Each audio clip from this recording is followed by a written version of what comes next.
Hi, in this video of Inkpot, we are now going to be starting with market trade. In market trade, we add another element of the budget line into the mix, and with the budget line, obviously, we will be able to find out the consumption bundle as well. जो कि आपका जैसे semester 3 में आप करते थे, it is the maximizing of utility function with the income. So the thing that we are actually learning here is what are the nuances when there are A and B involved. What are the interactions they have with each other? How does the budget line fit into the mix? And more importantly, हम लोग जब हमारे पास budget line आती है तो एक point of consumption bundle पे कैसे पहुंचते हैं for both the people.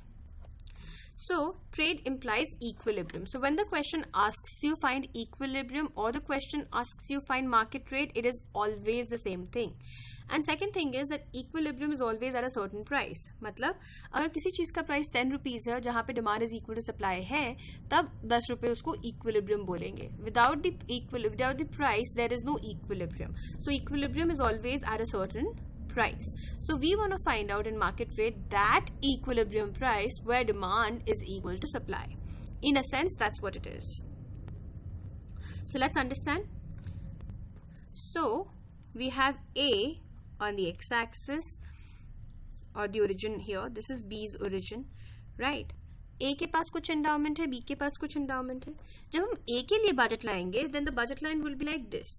Right, so this is a typical budget line for A, given that we have P1 and P2 as prices. But the prices, so किसी भी budget line को draw करने के लिए हमें दो चीज़ें चाहिए होती हैं. One, the ratio P1 by P2. Second, a point it passes through. तो अगर मुझे एक लाइन बनानी है तो अगर मेरे पास स्लोप है और मेरे पास एक पॉइंट है जिसमें से वो पास करती है तो मैं बजट लाइन बना सकती हूँ. So this is the budget line which is for A. It passes through the endowment of A and it has a slope which is minus P1 by P2. Now reverse your registers. Let's make a budget line for B. B के budget line बनाने के लिए हमें P1 by P2 चाहिए, लेकिन ये P1 P2 है ये ए का P1 P2 तो नहीं है. This is the prices which exist in the market. So whatever prices we have for A has to be the same prices we have for B, which means P1 by P2 for B is also the same, right? So A का जो P1 by P2 है वही B का भी P1 by P2 है, right? Second is a point it passes. A किस point से pass करेगी A की budget line? A के endowment point से, right? And this we understood in buying and selling in the last semester, remember? ऐसे ही B का जो endowment point है वो कौन सा है? वो भी तो ओमेगा ही है. तो अगर A और B दोनों का पॉइंट जो है वो ओमेगा है और दोनों का प्राइस स्लोप सेम है तो दोनों की बजट लाइन भी तो सेम होगी. So this budget line actually reflects the budget line for both A as well as B, right? On this budget line, where would A consume and where would B consume? We will draw the ICs for that. So we have these ICs. So this yellow IC is the IC of A and the red IC is the IC of B. So this is the highest utility point with respect to the budget line. So this is the consumption bundle of A and this is the consumption bundle of B, right? But there's a problem here. What is the problem? When A is consuming here, A is consuming this much of good 1 and this much of good 2. This we did in the introduction video also. And when B is consuming at this point, B is consuming this much of good 1 and this much of good 2.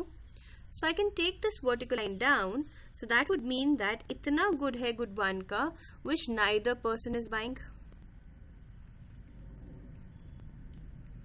Right? Which neither person is buying.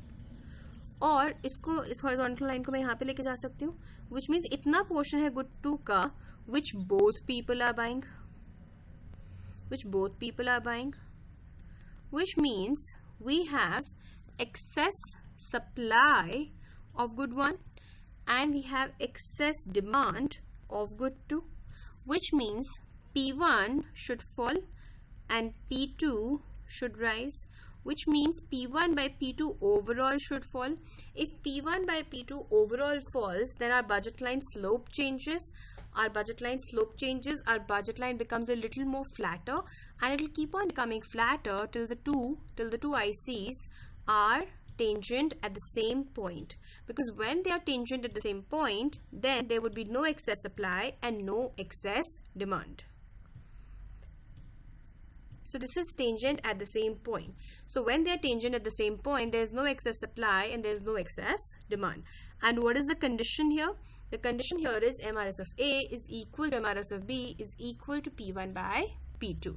This equilibrium is called a Walrasian equilibrium. It is also called a competitive equilibrium. It is also called a trade equilibrium or just simply equilibrium. Right? I just want to point out one small thing here. Market trade involves prices, and market trade exists where there is no excess demand और excess supply. मतलब हमारे लिए market trade वहाँ पे exist करता है जहाँ पे एक्सेस डिमांड और एक्सेस सप्लाई नहीं होता है, और उसके लिए हमें प्राइसेस की ज़रूरत है because we are looking to get equilibrium prices. और इक्विलिब्रियम प्राइसेस वहाँ पे होते हैं जहाँ पे कोई एक्सेस डिमांड या कोई एक्सेस सप्लाई नहीं होता है. When you are training to think yourself, you need to train yourself to think by dividing Pareto efficiency and market trade into separate boxes.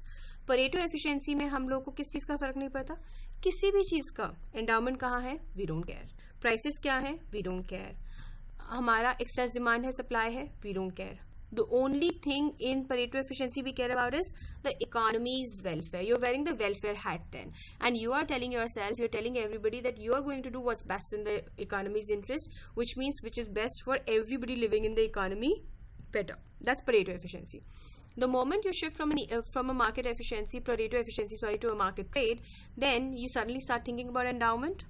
क्योंकि अगर एंडाउमेंट नहीं होगा तो बजट लाइन नहीं बनेगी, बजट लाइन नहीं बनेगी तो इक्विलिब्रियम नहीं आएगा, इक्विलिब्रियम नहीं आएगा तो हम मार्केट ट्रेड कैसे निकाल सकते हैं. So to be able to do market trade you need prices and you need to make sure that there is no excess demand and no excess supply. So or it means that at market trade equilibrium there is the total demand is equal to total supply. So I want to introduce these terms here. This is excess demand. So when my XA1, the amount of X, the amount of good 1 that A wants to consume is more than the amount of good 1 that A has. This is excess demand, right? Excess demand is also known as EA1. And if excess demand is negative, then it's a excess supply. If EA1 was negative, then it would be called an excess supply.